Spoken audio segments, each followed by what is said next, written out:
Awesome. Thank you so much for being here. Welcome to HUG.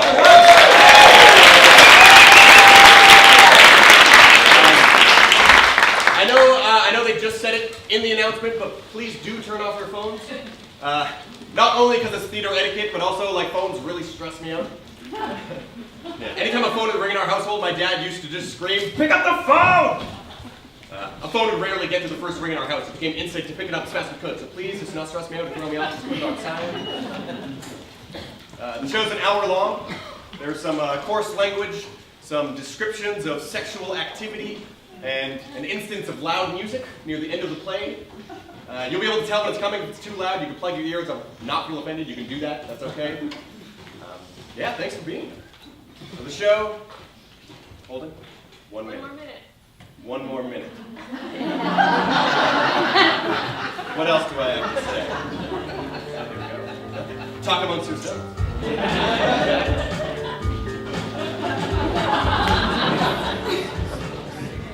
Okay, I think we're ready to start. Thank you so much for being here.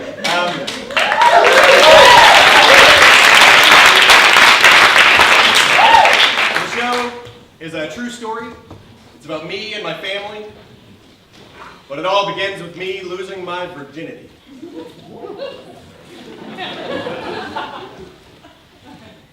Zoe and I are making out in my parents' basement. Donnie Darko is playing in the background. Which kind of bothers me that we're missing it, actually. No, this is carefully selected material. I wanted to impress her with my movie collection. Making out turns to touching, over the clothes turns to undressing. Now this will be our first time having sex together, so I'm nervous. But I'm not as nervous as I could be. I've been here before. One time before. A year ago when I lost my virginity, in the very heteronormative sense of the word, so I know what I'm doing. Okay? We start having sex, and I have no idea what I'm doing. Everything is a completely new sensation, but it shouldn't be. And as we're having sex for the first time, my mind just wanders back to the summer before. It's the summer between grade 11 and grade 12. I'm 17 years old and I do not want to go into my final year of high school a virgin. Because that's a slippery slope into graduating a virgin. Which is a slippery slope to dying a virgin. Which shouldn't even matter, but thanks to TV and media, my 17-year-old self thinks that this is important, so I let my friend just drag me to this party where I immediately feel out of place. This isn't the music I listen to, Crank That by Soulja Boy is playing. You know that horrible pop rap song? Everyone learned the dance to, and look, I'm not good at making small talk, and there's no one here that I would imagine would want to have sex with me, so I just decided to get drunk. Now a little later into the night, I'm in the kitchen, and this girl is, I think, flirting with me. Well, I can't really tell if she's flirting or if she's trying to fight me. I can't tell. We're play wrestling, but it's getting physical, and she could probably take me. She's stronger than me, she's older than me, she plays lacrosse. But there's a fun energy between us. There's a connection. And now I'm going to try and piece together the rest of the night from what I remember. Next thing you know, we're in the backyard, by the pool, making out in the light rain. Romantic, right? You're cute. I like your skater look. I can't really skateboard. I try though. Do you want to go inside? Cut 2. We're inside on the bed making out in our underwear. Do you want to have sex? I'm a virgin. Well, are you sure you want this to be your first time? I know some people want their first to be something special and romantic. No, I'm okay. Then the owner of the house opens the door to her bedroom. What are you doing? Get off my bed. If you're gonna do it, just do it on the floor. Cut 2, we are on the floor. So I'm lying on my back and she's giving me my first ever blowjob. Well, she's trying. See, I'm really, really drunk and really, really nervous, so I can't really get it up. And then my phone starts vibrating. It's a call from my dad. I'm like, shit. I'm not past my curfew. Yes, I have a curfew because I'm a child, apparently. So I just hang up. I look back. She's still trying. This can't be a good experience for her. My dad calls again. I hang up. I must be angry. I look back. She must be bored, and my flaccid penis is just flopping out of her mouth. Cut 2. Now she's on her back. I'm lying on top of her, and we can hear people on the other side of the door from the party maybe cheering. My feet are against the door, and I can feel people on the other side pinching my toes.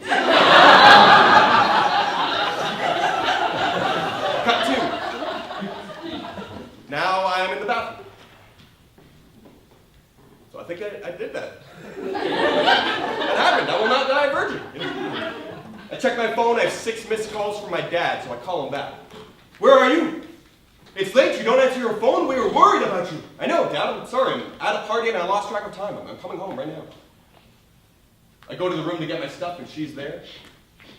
Hey, we should keep in touch and try this again. Do you have Facebook?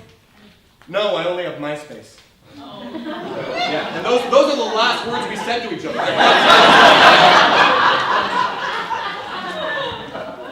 But now, as I'm having sex with Zoe for the first time, I am realizing that it is my actual first time. Which means, like, I may have never even gotten it up that night. You know, I might have just been lying on top of her with a flaccid penis. And now I'm thinking about how the whole last year has been a lie. I've just been, like, walking around with this false confidence. And I'm realizing that I just had a chance to make my first time something special and romantic. But I just wasted that second chance because I didn't even know that it was there until it was over.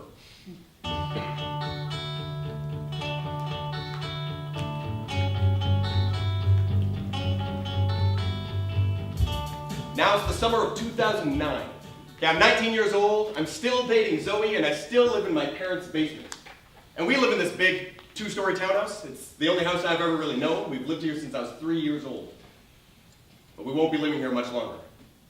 Now my brother Gary, he's 5 years older than me, and over the years we would move rooms to the next coolest one, like leveling up within the house. Like I started in the small bedroom. When Gary moved to the basement, I got his old room. A couple years ago, Gary moved out of the house and I got the basement. And we painted the basement with checkered walls. Like, this is where Gary and I hung out. You know, like 5 years apart is just long enough where he would grow out of whatever I was getting into. But the basement, this is where we bonded. You know, we'd stay up all night watching horror movie marathons, playing StarCraft for hours and listening to punk music. And I was a very typical younger brother. I just thought that like everything he did was the coolest, you know? Like, even when he put me in a dryer and turned it on. We were playing hide and go seek, and I hid in the dryer, and he found me. He's like, "You want to go for a spin?" I was like, "Yeah, sure." He closed the door, pushed the button, I spanned once. He was like, "You want to go get it?" I was like, "Yeah, sure." He closed the door, pushed the button, but the button got stuck this time. I was just like tumbling around in there. When he opened the door, I fell out crying. But he never told my parents, coolest brother. But he was the coolest, you know? He's the one who taught me how to ride a bike. And Gary's a musician, so he gets me into grindcore and metal shows for free whenever his bands play. And I also get to see his own my own private performances whenever he plays in the basement. Now, our house is in a low-income subsidized housing neighborhood. And there are huge wait lists for families in need of affordable homes. Ever since Gary moved out, the housing committee has told us that we need to find a new place and move out as soon as we can. Our house can go to a bigger family than just my parents and I. Now, we've been on a wait list in another affordable community for a while now, but today, everything changes. Well, they found us a place. It's a 2-bedroom apartment. We're gonna go look at it. We have to move, Corey! Yeah, I know. Hasn't that been the case for a while? Like, isn't this good news? Well, they want us to move in only 5 months. What happened is, when Gary moved out, Ottawa Housing, he knows, Kathy. We can't live here no more, Corey. Well, you didn't let me finish. 5 months? Corey! Yeah, no, 5 months, I get it. I don't know how they expect us to move in only 5 months. It's not a lot of time. Okay, now moving is always stressful, but my parents seem to be jumping the gun on the stress level here. Like 5 months seems like a reasonable head start. You know? Maybe it's because we are downsizing from a 2-story townhouse to a 2-bedroom apartment. Maybe it's because they haven't moved since 1993. You know, so it's been a while. Maybe my dad's stressed just because he's generally an anxious person. You know, like anytime a phone rings, he yells, "Pick it up!" Maybe it's because we have to move and it's not necessarily a choice. Well, either way, we got 5 months and they will not let me forget it, but I'm confident we have time, you know? They'll tell me what they need, I'll help when I can, I just can't worry about it yet. I'm busy enough being a 19-year-old. I'm working as a server to pay for college, spending time with Zoe, and now that Gary's moved out, my friend Tony and I are also jamming in the basement with our bands. From our ska band, Clever as a Fox, to our pop-punk band, Behind Closed Doors, to our latest and our longest running, our screamo band, Bear Cry. Now, I say bands because Tony and I make music. We always have a band name, but unlike my brother, we have never played a show. Yeah, and they're all two-piece bands. They're all just the two of us. But Tony and I have always created together. That's what we did for fun in high school. Like, other kids had groups of friends. We basically just hung out together. Like, we actually won an award in high school, most likely to be attached at the hip. And we won that over high school sweethearts and twins. That is how much we hung out. And he's actually the one that convinced me to go to theater school. I thought I wasn't good enough to get in. I was too scared to audition. But now here we are. After our first year of our theater program at Algonquin College, we decided to start a theater company together. Maycan Theater. Tony came up with the name. Maycan Theater. What do you think? I don't get it. Say it fast. Maycan Theater. Faster. Maycan Theater, Maycan Theater, Maycan Theater. Yeah, because we're making theater. Do you get it? Yeah, no, it's good enough for now until we find something better. We still haven't found anything better. We still use this theater company today. So we start this company, and we put on our first ever production of Boy's Life by Howard Corder. We hold auditions. The only 4 actors who audition get parts. We make posters on MS Paint and print off like 4 and put them up around the school. Opening night is here, and we put our summer into rehearsing for this. All 8 audience members file in, including my parents. And they come all the way out to Algonquin, and it's not easy for them to get around, and they sit in the front row. Not only do they have trouble with stairs, but my mom doesn't have the best hearing or vision. And the show begins, and everything goes smoothly until the final 5 minutes of the play. Now, I've noticed my dad getting impatient throughout the whole night. Like, he's just been like looking at his watch, stomping his foot, and rubbing his hand through his hair. And then in the final 5 minutes of my play, my dad gets up out of his seat, walks across the front row in a hurry, just like leaving my mom where she is. He goes out the side theater doors, letting them slam behind him. Like me, Tony, the entire audience would just like watch him as he goes. And like, maybe he didn't like it. Maybe he was bored. I had to go to the bathroom. There's like 5 minutes left. You can't just wait. And I'm thinking all this while autopiloting my performance, and I assume the lines have come out in proper order because Tony's still saying his back to me. Our first ever produced play comes to an end, and I feel indifferent.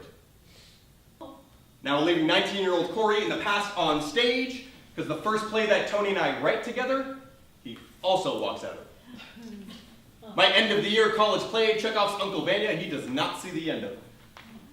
My first professional paid acting gig is a night of monologues. My parents come, and they actually see a full performance of mine. Like a 6-minute performance, but a full one, nonetheless. You know, so I'm like relieved backstage until the actor right after me comes off. Did you guys fucking see that? I start my monologue, right away some guy gets up out of the front row, starts gathering his stuff, yelling at his wife to get her stuff, and then they just slowly walk out of the venue during my entire monologue. Yep, that's my dad. And Tony gets used to it, you know. Whenever we work with new people, I kind of give them a heads up, you know. I'm like, hey everyone, break legs tonight, and my parents are coming, so like if somebody gets up from the front row, walks out, don't pay attention, that's my dad. Cool. Wolves are greater than boys, death of a salesman, happiness trademark, who's afraid of Virginia Woolf? He always walks out in the final 5 minutes and always from the front row. And my dad's not an asshole. The reason my dad walks out of all my plays is because he doesn't want to miss his bus. And, not just any bus. Both my parents take the paratranspo, which in Ottawa is the public transportation for people with disabilities. Both my parents are physically disabled. My dad has one leg that is shorter than the other. He has little function in his left arm. They both have a hard time walking long distances. My mom has a hard time balancing. So sometimes she uses a cane, but generally they don't use mobility aids. Now the paratranspo, it's like the handy dark here. It's a door-to-door service that works on a very tight schedule, and they pick up several people on the same trip. So depending on the route, they might pick you up, pick up a second person, drop that person off, pick up a third person before dropping you off at your location.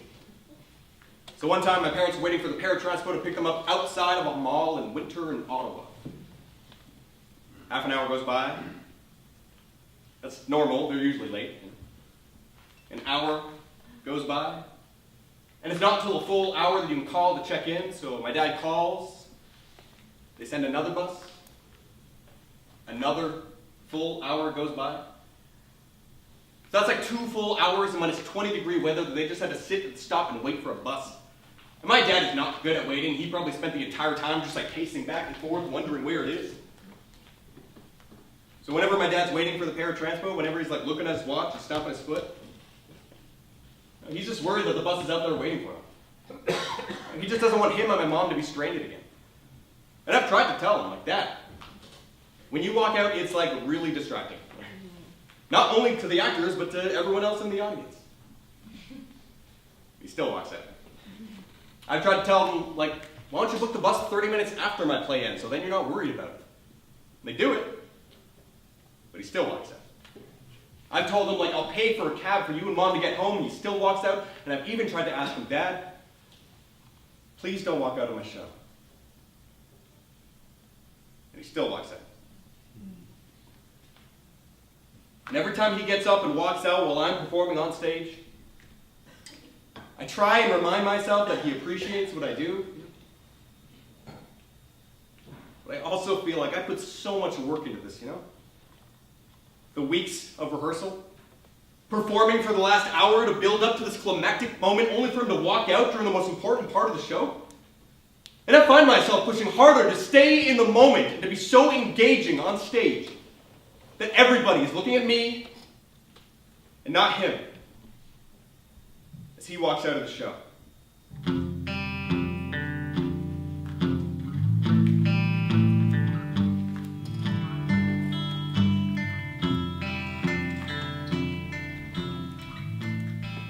4 months until the move. And my parents are actively stressed about how much stuff they have and how little time they have left. Nothing's been done yet, but they're telling me, Corey, go pack your room. We only got 4 months left. No, you don't have to go pack it, but why don't you go in and see what you want to get printed? So I go into my room. Okay, I do have a lot of stuff, but I'm not going to get rid of my instruments. You know, Tony and I still want to play a show with Bear Cry. My bed is huge. It's like 5 feet tall. It comes in many parts, but we can't really afford to buy new furniture. And I own a pet mouse.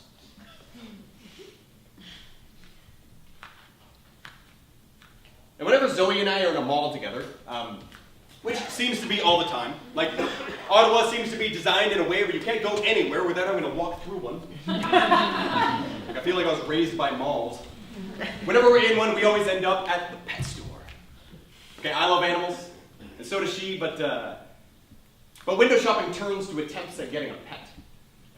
Like she turns to me, imitating the puppy dog eyes from the actual puppy dog looking for a home. So I got like 2 sets of side eyes looking at me when she asks if we can get one. And I tell her, we can't get a pet dog. So she sets her puppy eye sights on a pet mouse. She kneels by the cage. She's like, oh my God, they're so cute. Just imagine having one to like hold and snuggle. Like you can't snuggle a mouse though, they're too afraid. We can give one a better home. We don't even live together. I'll keep it at my house. Yeah, you'll have to. I have 2 cats, please. Oh my God, it's only $6. It's so cute and affordable. Now, the visits to the pet store get longer over the next month. And we have the exact same conversation. She kneels by the cage. I just start reading the labels of bags of bird food out of boredom. And it always ends with her saying, please, can we? Now, the thing about Zoe is she's the type of person who gets what she wants, no matter what. And the thing about me is I'm the type of person who gives people what they want, no matter what.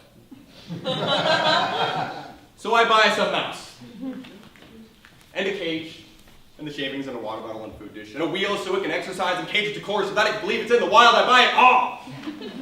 This is so exciting. You know, we're going to be pet owners together. Like, have you ever seen Stuart Little? This is going to be so much fun.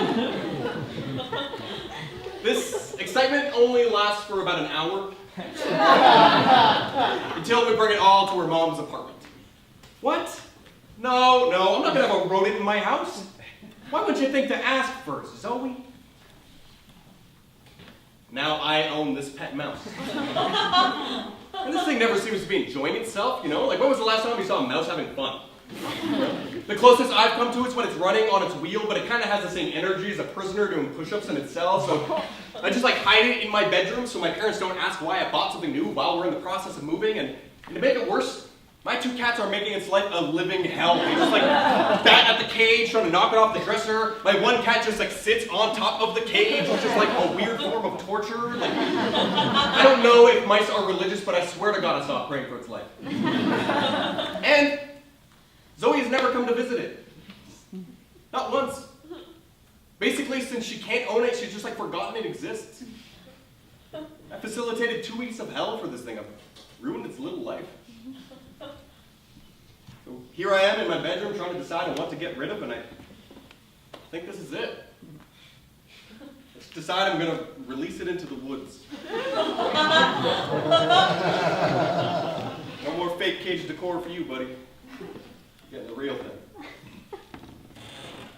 I bring it out to the woods by my house. I'm on the damp soil, my knees getting cold and wet. And I feel like I should say something to it, you know, like a goodbye. I don't.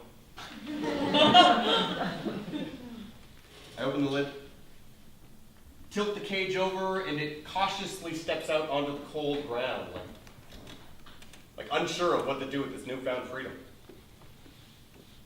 As it does, I think, this thing's gonna die. It's never lived in the wild before. You know, it's cold, it's almost autumn, and I just sit there and watch it weave through the dead leaves until it completely leaves my sight.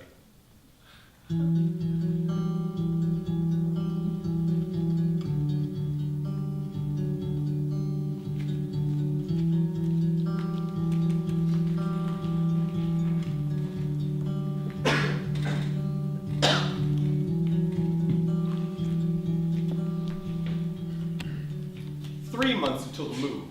Now, my mom says she's been looking through her files. My mom has these 2 large filing cabinets, each having 5 drawers, and we won't be able to bring them both to the new place, so she has to pare it down into 1. And she insists that she will do it. She refuses any help going through them. But today is the first sign towards progress. She hands me a folder for me to look through. Let me know which ones you want to keep and which ones you want to get rid of. And, well, before you get rid of them, let me look at them, okay? And I'll make sure that I don't want any of the ones that you don't want.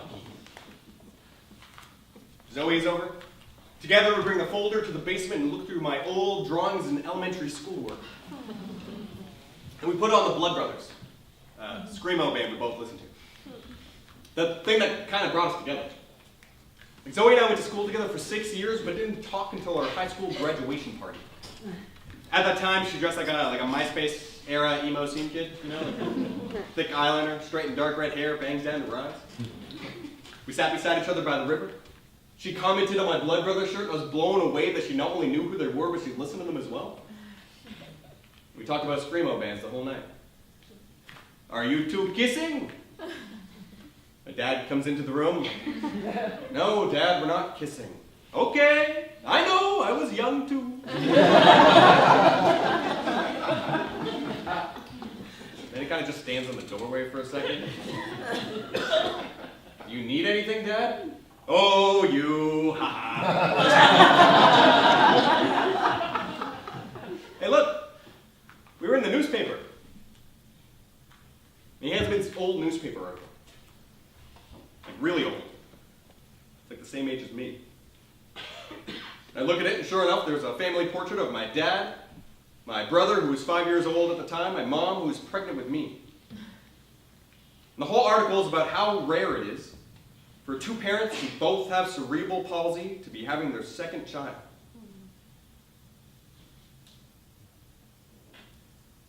Now, this is the first time I've ever really heard of cerebral palsy.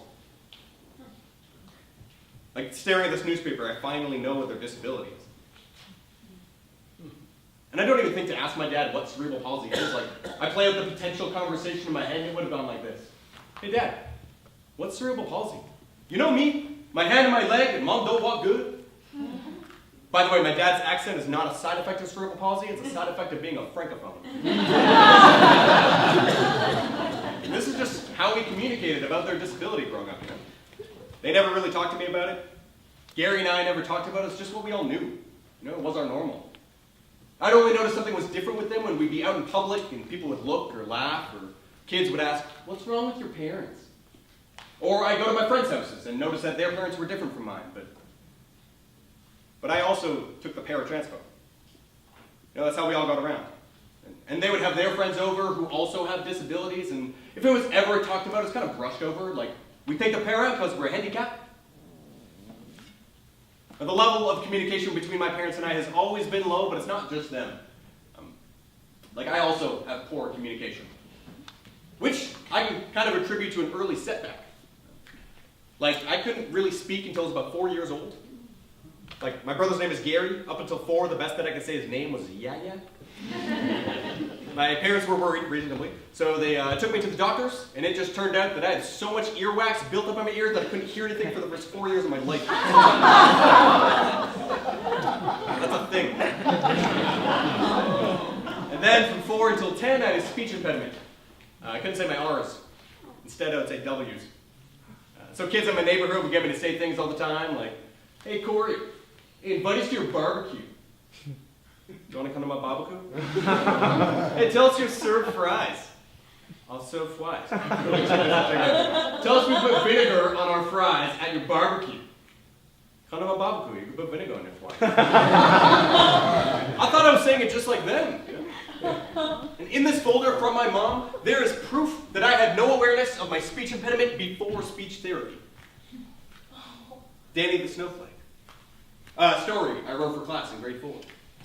Now, in Danny the Snowflake, an early example of my writing, Danny and his friend Jeff, who is also a snowflake, are hanging out in the wind and they get blown into a cave. Now, inside the cave, they face many obstacles. They land on a rock and are in danger of melting. A fox comes and tries to eat them, and it all concludes with Danny's mom dying, trying to look for him, a hunter coming out of nowhere, shooting and killing the fox, and Danny getting stuck on a rock, melting and dying. Jeff, the snowflake friend, he's saved by a snowbird. He's the only one to make it out alive. This is what I wrote as a 10-year-old. And in it, I actually wrote out, Danny qualled and qualled. And it was really, really cold. Like, I wrote W's instead of R's as well. It's like I didn't even know what an R was at all. And this is a class project. Like, how did a teacher not notice my spelling? Or maybe they did, and I'm sure they just encouraged me to sound it out. Which is like the worst advice to give to somebody with a speech impediment. Sound it out. Yeah, wheelie, wheelie, cold. To me, R sound like fucking W, so wheelie, wheelie, good teaching there. Also, meeting people was hard because there's an R in my name. I couldn't even say my own name. I'd say Coey. I hated meeting people, you know? An introduction was such a problematic conversation. Hi. Hey, what's your name? Coey. Sorry? What? Coey. Oh, Cody. Oh. Coey. Okay. I couldn't understand why they couldn't say a simple name like Corey, you know? So I would avoid introducing myself to people, which usually means avoiding talking to people altogether, unless I already know them.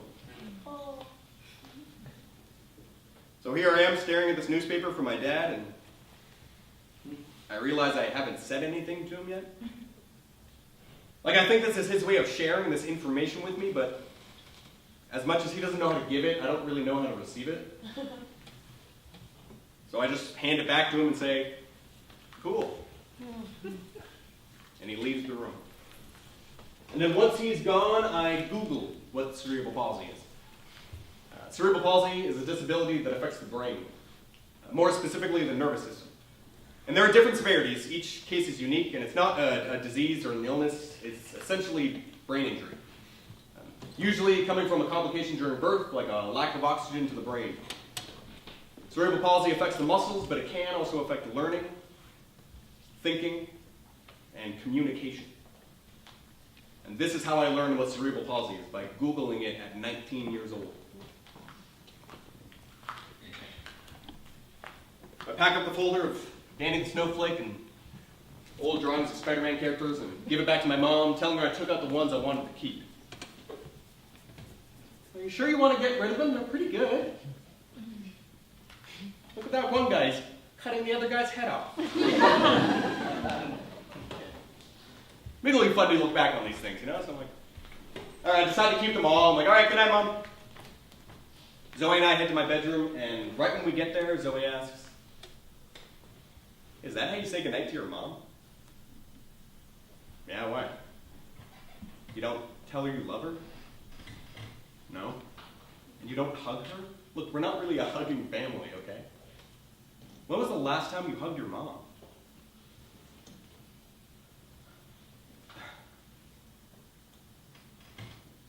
I have no idea.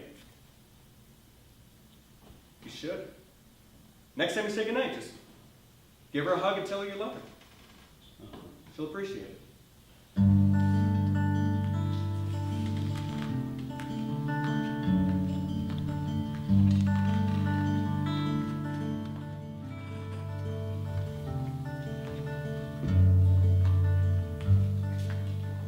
Only 2 more months until the move.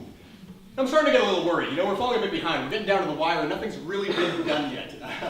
But there's hope. My parents have made a list of packing supplies that they need. So my mom and I head to the mall, because you can't go anywhere in Ottawa without going to a mall. And we're walking and, you know when you get stuck behind somebody on the sidewalk? Like the people in front of you are walking so slow, and they see people walking directly in front of you, so you try and get around them, but they seem to drift into that spot. You know, they found a way to take up the entire sidewalk, essentially. So now you have to time it properly, you know, you time it, you get by the human pendulum. Now you want to turn around and say something, right? Like how much they could have slowed your whole day down by minutes, but you don't. You bite your tongue because you're the bigger person. But you still want to turn around and get a good look at these people, right? These people who have already thrown off your midday inner feng shui. When you do, you turn around and look at them. Those 2 people, that is me and my mom. My mom and I are walking arm in arm for support. My mom's a really slow walker. Like, you know how jogging is the pace between walking and running? Well, whatever the pace is between walking and standing completely still, that's the pace my mom walks at. So here we are, taking up the sidewalk, and some people look, others avoid looking. And this has always been the case when I'm walking with my parents. I've always been super aware of, how do you put it? Shitty people. I have like a spidey sense for shitheads. You know? And when I walk with them, I stand tall like a superhero. You know, ready to protect. Looking for danger at any moment, you know? Sensing people's stares, judgments. If a group of young people walk by, I activate the power of heightened hearing to make sure that they don't like laugh or whisper anything once they pass us. And I'm also aware of non-human dangers, you know? Is the ground uneven? Are there cracks in the sidewalk?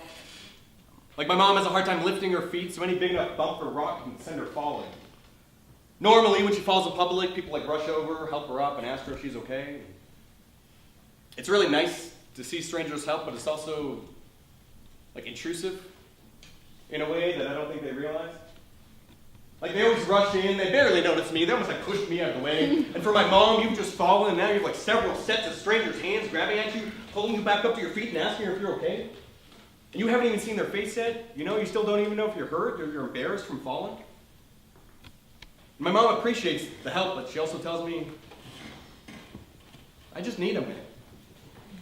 Now, all I need is an arm to hold on to, and I can help myself up. But nobody asks. My mom is very proud of her independence and her ability to get herself back up to her feet.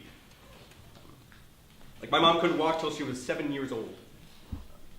She has 4 siblings who all like helped her when they had to growing up. They also just hung out as siblings, you know. They'd all play wrestle, including my mom, who would crawl onto the pile. She wouldn't even be the first one to tap out. At that time, the doctors told my grandparents that there's a new experimental surgery with a 50% success rate. Either she will be able to walk, or she will never have the chance to walk. And they took that risk. You know, they did the surgery. And my grandmother tells me why. She says, "Why, imagine Kathy as an adult asking me, why can't I walk, Mom? And I couldn't live with myself if I couldn't say that we did everything that we could." So after the surgery, my grandma's at home with my mom trying to get her to walk towards her, and for the first time at age 7, she takes her first steps.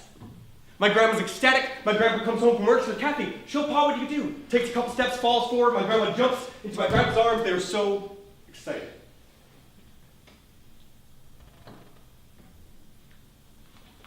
So here we are, my mom and I, walking to the mall, and my spidey senses fail me, and my mom trips and falls forward. And I freeze. Like, hoping she's okay, just staring at her face down on the sidewalk. And this feels different, like this feels harder to see than usual. Then I realized that I haven't done anything yet. Like, I've just been standing here staring at her. I don't know, I'm used to people like rushing in and pushing me out of the way, or my dad being here telling me and my brother to pick her up, but it's just me and hers. As she's bringing herself up to her knees, I'm like, "Mom, are you okay?" Yeah, I just hurt my hand. And before I can ask her what she needs, before I can ask her if she wants my arm to hold onto to help herself up, she gets pulled out of my sight, right back up onto her feet in one fell swoop. Stand up, and behind her is this 6'3" toned man with a chiseled jaw and a Good Life Gym duffel bag on his side. As if it's not already clear enough that he goes to the gym. "You okay?" Smiles, impressed with himself. My mom's shy and embarrassed. She's like, "Yeah." Brushes her off and walks away. But before he walks away, he gives me this look. Like,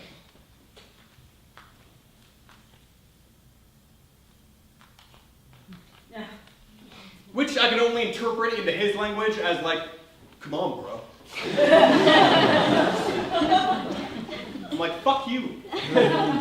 I don't say that because I'm tiny and he's huge and I'm afraid of confrontation and he's already walking away. We start taking up the sidewalk again, moving slower and more cautious. And as we are, I think of Good Life and that look he gave me. I was going to help her. You don't know what she needs. You didn't even ask. Maybe picking somebody up off the ground without the consent isn't the best way to help. And so what if you're strong enough to do it? Save the showing off at the gym.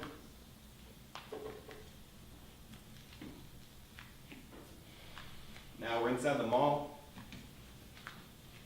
browsing the tape at Zeller's, where the lowest price is the law.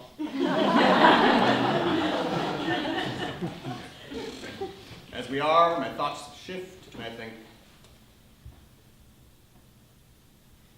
why did I hesitate so long? I should be jumping to action to help my mom when she falls. I should just be standing by. I wish I had the instincts that Good Life has.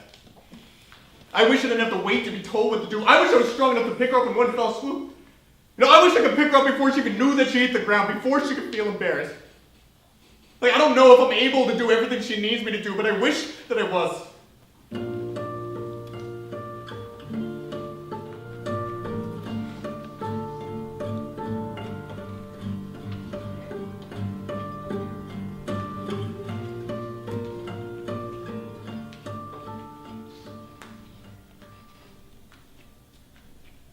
Somehow I'm back inside the mall again. My mom's at home unpacking the packing supplies, but I'm in the pet store with Zoe again, but this time I'm putting down a non-refundable $200 deposit for a pet dog. Spoiler alert, it doesn't end the same way as the mouse story. I don't release the dog in the forest to die. But I'm handing over the $200 thinking how did this happen again? No, I do not want this dog. It's like I have an invisible countdown over my head that only Zoe can see. You just have to ask me enough times before I just say yes. And she's asked me in several different ways. Please? I would be so happy if we had this. Like, I know how much money you have in the bank account, okay? I know you can afford it. If you love me, you buy me this dog. My bad boyfriend, you know? I want her to be happy, I have the money, so I just hand over $200 to the clerk. Thank you. Remember, this is non-refundable. Come back in 2 days, pay the remaining $200 for a total of $400. In that time, we'll be prepping her for her new home. Now, as expected, Zoe's mom would not allow a dog in her house. But the good thing about Zoe's mom is that she is just like Zoe. She gets what she wants, no matter what. So she ends up calling the pet store and telling them that they have to give me my money back because we are too irresponsible and too immature to own a pet dog. The next day, I go to the pet store again. It's like I'm trapped inside this fucking mall. You know, it's my cage. Nobody has taken the lid off. I walk into the pet store with my proverbial tail between my legs. Hi, I'm the irresponsible young man who can't own a pet dog and wants $200 back. Oh. You. You know there's a reason it's non-refundable. Yeah, sorry. It's not funny. You know, kids like you are the reason we have the down payment. There's a lot of work that gets put into this, and you kids think it's just a joke. It's not funny. I don't say anything, Tim, but inside I just think, yeah. I know, this is not funny.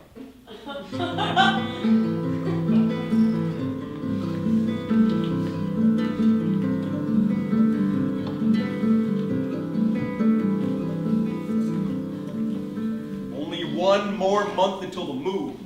Now my parents still haven't asked Gary or I for help, but there's so much stress exuding from them that we decide to go over and help them sort through the basement. Not my room, but the storage. Like, this is where the downsizing needs to happen and clearly hasn't happened yet. And not only is there so much junk down here, but like multiples of the same thing. It's like a stadium in an old video game where they copy and paste the same 3 people to fill out a crowd. So Gary and I start by making piles. We find a fan. And then we find 2 more on the shelf, one from the corner of the room, and another one out from behind a box, and we line up all 5 fans. Oh, wow, I didn't know we had 5 of them. There were like 3 short spinning ones, a large old school square one that could blow a fuse, and a stand-up fan that jerks every time it turns. It looks like it's gonna fall over. Like, the torque on this thing is astounding. Gary lays it out for them. Okay, Mom and Dad, you have 5 fans. You do not need 5 fans, so I don't know, which 3 do you want to get rid of?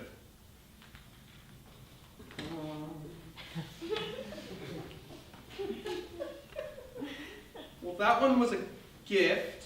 So we won't get rid of that one. That one still works, I think. Oh, we've had this one for 15 years. I forgot we still had it. Does this one still work? Like, she can't come to a decision, and my dad does not even attempt to make one. Just, whoa. You want to throw out all my fans, huh? And we do this for hours. We pull out like 9 large Rubbermaid bins, all empty, that they've been holding on to for when they inevitably move, but they've forgotten they had. We pull out like flower pots, we pull out space heaters, we pull out a workout machine that they physically can't use. Like 5 shovels we don't get rid of because each of them has their purpose, and, well, oh. You want to get rid of all my shovels too, huh? Okay. And we do this until one of us just snaps. That's it. You guys go, you're not helping. Dad, what are you talking about? My brother's always been the one to challenge him. You want to get rid of all my stuff, huh? All my money in the garbage? My 2 sons don't care about me or my stuff? Well, you 2 think you know everything, huh? You're smarter than me? Dad, we're trying to help. You can't keep all this stuff. Just go. Get out of my house. We don't need your help. But the 2 of them yelled back and forth until my dad stomps away upstairs, slamming doors. My mom and I quietly sit back, just absorbing the tension. I hate fights. I need a drink, so I call Tony. We decide to go for a beer. Now, we're not fans of sports bars, but Ottawa seems to be only malls and sports bars. And the government, I guess. There's a hockey game on that I don't care about. We decide to get a seat anyway and just tune it out. Go Sens, go! Go Sens, go! I leave one crowded room with young adults to another. We order a pitcher of beer, and after I discuss the day's dramatics to Tony, he says, "Man, I'm gonna miss that place." Yeah, me too. Remember all those house parties we had there? When your parents spent the summers at your uncle's cottage? Yeah.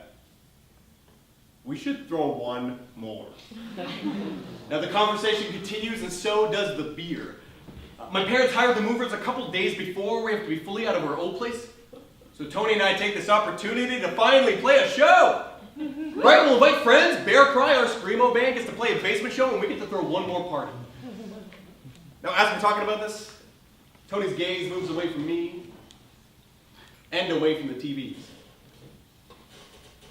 Hey, I think that's Zoe over there. I look over, and sure enough, Zoe's sitting at a table for two with a guy. So I walk over, and he introduces himself. "Hey, I'm Brian." "Corey." "What? Cody?" Yeah. "Corey." "Cool, man.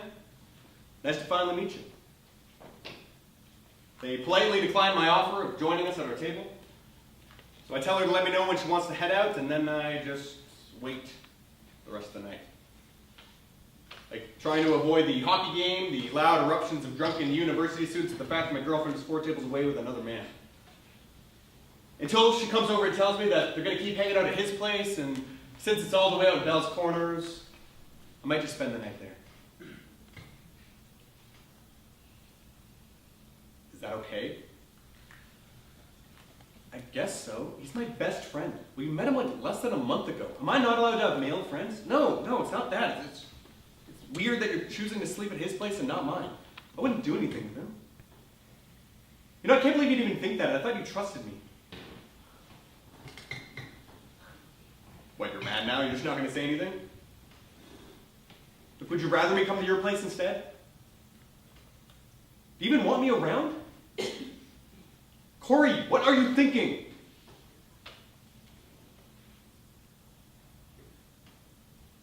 Nothing.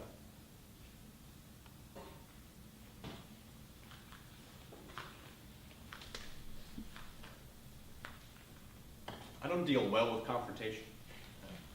I don't like fighting, so I usually avoid it altogether, even if I'm one half of it. Sometimes confrontation just shuts me down. I literally can't think of anything. Other times I'm thinking of what to say, but just can't bring myself to say it. Like, I don't believe he's your best friend. You know, it's all too weird. Like, I know I've been distant. We've barely seen each other since the dog thing. I think we both know what's going on here. And honestly, like, I'm not even mad about it. You know, if you'd rather be with him, that's fine, okay? I'm not going to stop you from doing what you want. I wish that I could be the person that you need me to be, but I can't. Okay, I know our relationship is coming to an end. You could be with him, okay? Just say it. Please, break it off. Okay, I need you to break up with me because I can't. Okay, I don't know how. I just can't be the one to do it.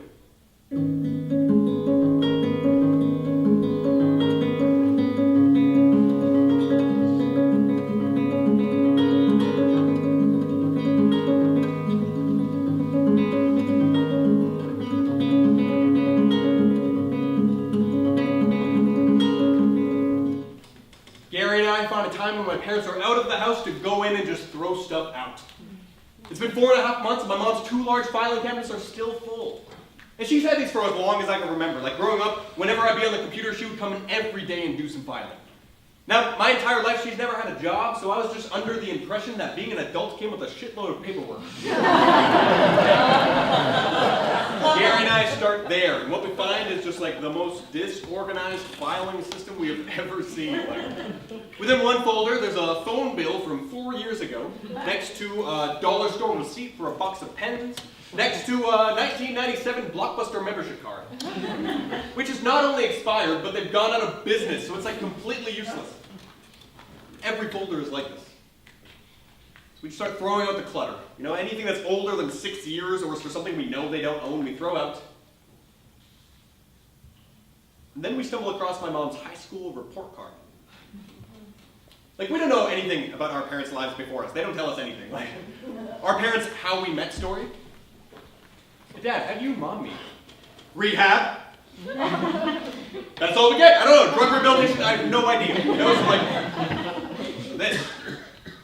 this is like a window into who my mom was in her youth. So we open it up and immediately regret it. Like, all her marks are like low 50s.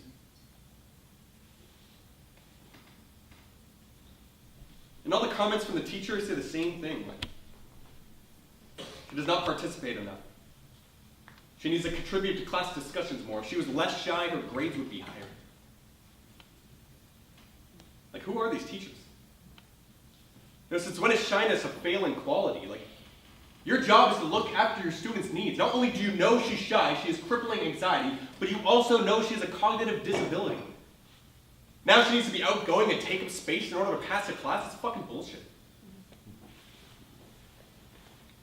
You know, finally at 19, I get it. The systems around them were not built to acknowledge difference. They weren't built for my mom to get anything higher than 50%. They weren't built for my parents. Our family.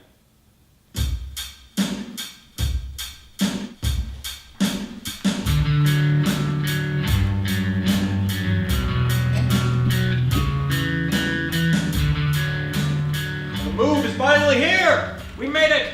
Now the biggest downside to the new place is the flight of stairs right when you walk in, which proved to be a little difficult for my parents to get up. But once they are up, they start touring their new place. My dad's excited, imagining where all the furniture will go. My mom's excited by the storage in the kitchen. Now Gary's busy on this day, but my francophone grandma comes over with her car, and together the two of us load boxes from the old place to bring to the new place because there is too much stuff for the movers. Yeah, I don't think the downsizing was a success. You know, we still end up moving more fans than necessary. But all this stuff isn't junk, not to my dad. This is everything he's worked for. Like, to him, owning possessions is him providing for his family. Like, the entire time I was in high school, my dad was in college, and I never knew what for, because whenever I'd ask him, he just said, French, because it was a French college. And although it took him twice as long as the average student, he has just graduated, and with his certification, he has just gotten a job as a substitute teaching assistant for high school students with disabilities. And even before that, like growing up, when he couldn't find work, he was once classified as marginally employable. Then we went to the food bank and survived on welfare and disability checks. But we never went hungry. You know, we never had our utilities cut off. We had TV. My parents even helped out neighbors who were struggling more than us. My mom would always tell me, hey, we're lucky. There's a lot of people out there who have it worse than us. Now the stairs are hard enough for my parents to walk up generally, let alone carrying boxes, so I do all the heavy lifting. And some of the lifting is heavy. Some of these are just filled with paper. Yeah, we did get rid of one filing cabinet, but couldn't fit all the files we kept into the other. My mom says there was not enough time for her to go through it all. It's winter in Ottawa, minus 30 degrees, and I'm dripping sweat from the labor. I tuck boxes in the corners of the appropriate rooms, the movers arrive, and already the place is starting to look full. Now the moment the couch gets put down, my dad just sits there, trying to stay out of the way. The movers have little patience, which adds stress to my dad, so I take the role of directing where each piece of furniture will go while my mom starts unpacking the kitchen. My instruments, boxes, furniture start overflowing out of my bedroom. My parents' bedroom is full, and so is the living room. So much so that my dad has to get off the couch. The movers carry in my mattress. And which room does this go in? My mom walks closer to see if it's theirs or mine. My dad just yells, bedroom! Yeah, which bedroom? The small bedroom upstairs. There's no room. Then the master bedroom. There's no room in there either. What are they saying? No room, Kathy! We'll lose all our stuff! Look, there's still a lot of shit left in the truck, okay? I don't think it's all gonna fit. This isn't shit. These are our possessions, okay? So bring it in and we'll figure it out. I spend the rest of the night trying to Tetris all our belongings so they fit within the house. I make sure my parents have a bed to sleep on and enough room to walk safely to the bathroom. And once they fall asleep, I enter my new room. My new room is 10 by 9 feet. It's a work cubicle. It's hot, it's carpeted, I have school early in the morning, and I just need a bed to sleep on. My bed, the huge one, 5 feet tall, comes in many parts. I still need to build it. My bedroom looks like the bird's eye view of New York City. Different heights of towers, structures, boxes with little spaces in between. I shove my keyboard and my bass guitar into my closet. I free up a corner of the room where I'll put the first piece of my dresser bed. My mattress is standing up straight in the middle of the room, so I lean it on the computer desk. I go to push the first piece of the dresser bed, but I'm on carpet. So every time I push an inch, the carpet bunches up, threatening to tear away from the wall. So I have to push an inch, grip and pull the carpet back with my fingers, push again. One push forward, 3 maneuvers back. First piece, into place, go to dig out the drawers, almost knock over a pile of DVDs just balancing on a chair. Every limb is working, my awareness is heightened, my sweat dripping, drawers into part 1 of 3, move boxes aside, move mouse cage. Why the hell did I keep this anyway? I'm gonna push the second dresser bed piece, push on carpet, bunch up, pull back. I hear my dad snoring in the next room. I have school in a few hours and I just want to sleep. Gary's probably doing something cool at a show or something. Second piece, in place, put my back against the third dresser bed piece, push off the carpet with my feet. My legs are sore from walking up the stairs so much. This is such a workout, I should get a pretty good left gym bag. In place. Don't dig out the drawers, don't look for that same pile of DVDs. Zoe's probably up fucking crying right now. Drawers, number 3 of 3. Go to the twin size mattress. Over my head, across the room, drying up the lip balm. Lost one one.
Thank you. We are a bear crowd.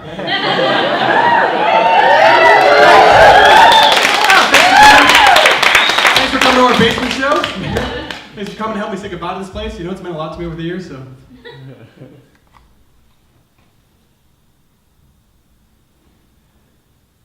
This is about the point of the show where my dad would walk out. He's getting up out of his seat. Not subtly, walking across the front row in a hurry, leaving the side theater doors and they slam behind him.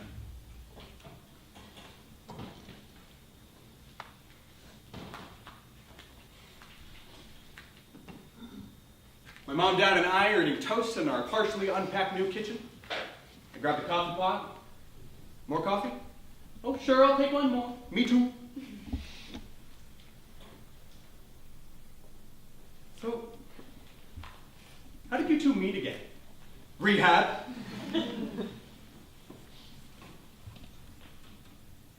No, what do you mean rehab? What does that even mean? Physical rehabilitation? We're handicapped, Corey. Yeah, I know you're handicapped. You know that. Like, how'd you fall in love? You know, what's your how we met story?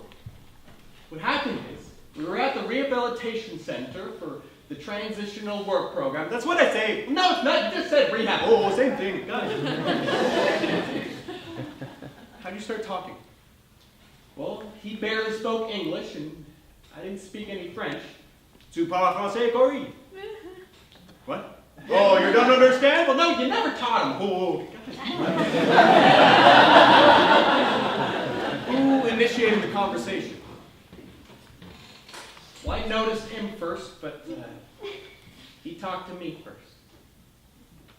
I was a lot shyer then. He took an English class so we could talk more. He was funny. I knew she liked me. I asked her on a date. I knew she'd say yes. And the conversation continued on like that for a while, you know. They met. They connected without much communication. Eventually, my dad asked her on a date, confidently, apparently. And they got pregnant with Gary, Yaya. They moved in together, got married, and eventually had me, Kobe. And for each of those things, there were people along the way saying that they didn't think they should or were capable of doing so. Like on their wedding day, the priest that married them told my grandma he thought they shouldn't be getting married and shouldn't be allowed to have children. The priest. My parents both know this. They're not fazed by that anymore. They're used to it. But when Gary and I found this out, we joked about this plan to like find this priest. You know, just like show up on his doorstep one day and just be like, hey, remember in 1986 we married two people with cerebral palsy and did think that they had the right to get married or have children?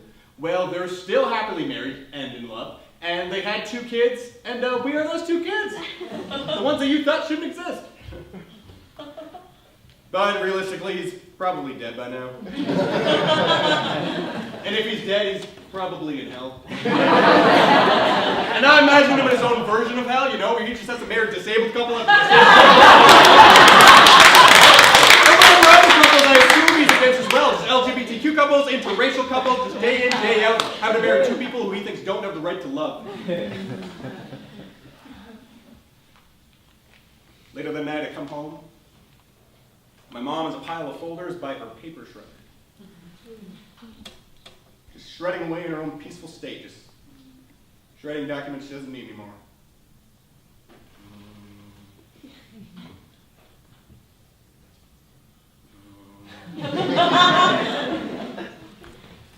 Hey, Mom. Oh, goodness, I didn't hear you coming. Oh, sorry I'm up so late. I couldn't sleep. Your dad was snoring. I'll be done this soon, okay? I just didn't know I had this much. It's okay, there's no rush.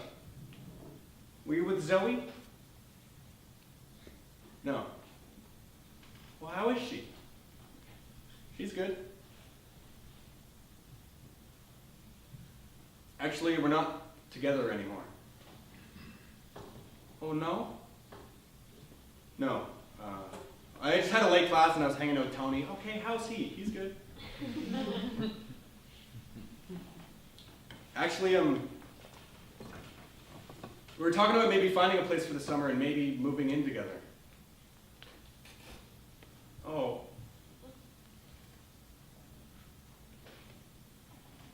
Is that okay? Yeah, well, you're at that age. Well, good night. I'll see you in the morning. She turns back to her files. And I go to head towards the stairs.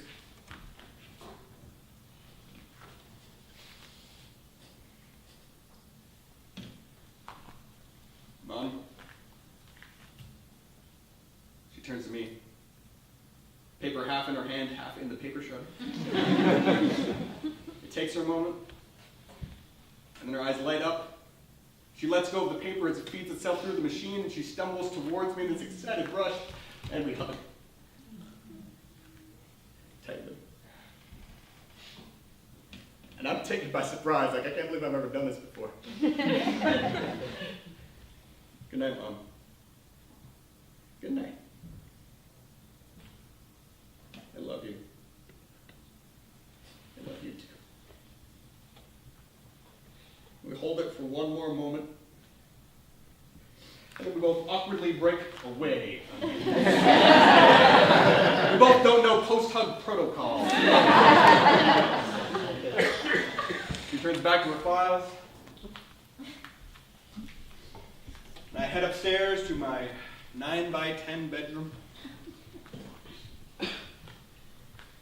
Just surrounded by the sounds of my dad's rumbling snores. The repetitive hum of my mom just